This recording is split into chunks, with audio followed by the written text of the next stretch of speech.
சம்பந்தி, என்ன வெறுங்கையை வீசிட்டு வர்றீங்க? லக்கேஜ் எல்லாம் எடுத்துட்டு வரலையா? பெரிய மாப்பிள்ள கார்ல லக்கேஜ்ல ஏத்திட்டு இருந்தாரு. என்னோட லக்கேஜையும் கார்ல வச்சுட்டு வந்துட்டுங்க. சம்பந்தி, என்னோட பையனையும் மருமகளையும் ஃபாரினுக்கு அனுப்பி தனியா இருக்க போறாங்கன்னு நினைக்கும் போது என் மனசு கொஞ்சம் பாரமா இருந்துச்சு. நீங்களும் கூட போறீங்கன்னு தெரிஞ்சதுக்கு அப்புறம் தான் என் மனசு கொஞ்சம் நிம்மதியாச்சு. இதுல என்ன சம்பந்தி இருக்குது? எனக்கு இருக்கிற மில்ல எல்லாம் லீஸு கூட்டிட்டேன். நான் இங்க சும்மா தான் இருக்க போறேன். மலேசியாவில் என் ஃப்ரெண்டு இருக்கிறான்.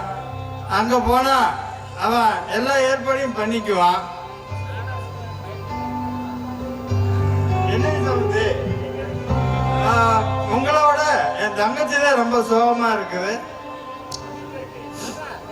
அது ஒண்ணும் இல்லை சம்பந்தி, இன்னைக்கு வரைக்கும் என் மகன் அன்பரசனை பிரிச்சு ஒரு நாள் கூட இருந்ததில்லை.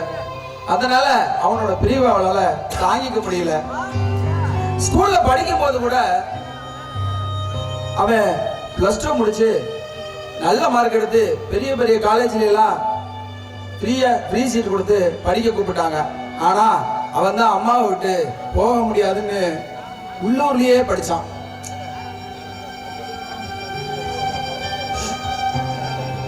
ஆமாங்க, அவங்க அப்பா கூட பெருசா கண்டுக்க மாட்டான். ஆனா என்னதான் அம்மா அம்மான்னு என் முந்தாடியை பிடிச்சிட்டே சுத்துவான். பெரியவ கூட என்ன கண்டுக்க மாட்டான்.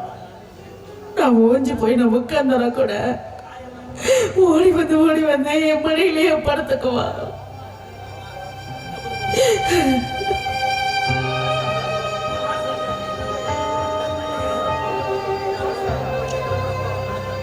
இதை பாரு சாரதா, பையன் ஃபாரின் கிளம்பும் போது இப்படி கண்ணை கசிக்கிட்டு நின்னா அவன் மனசு தாங்க மாட்டான்.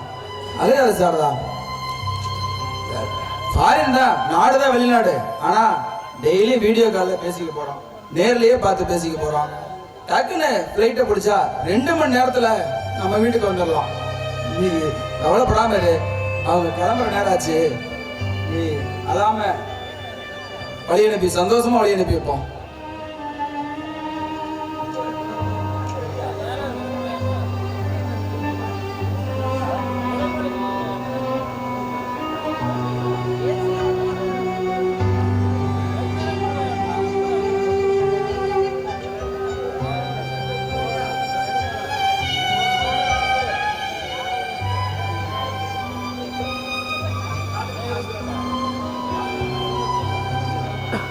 ஆசீர்வாதம்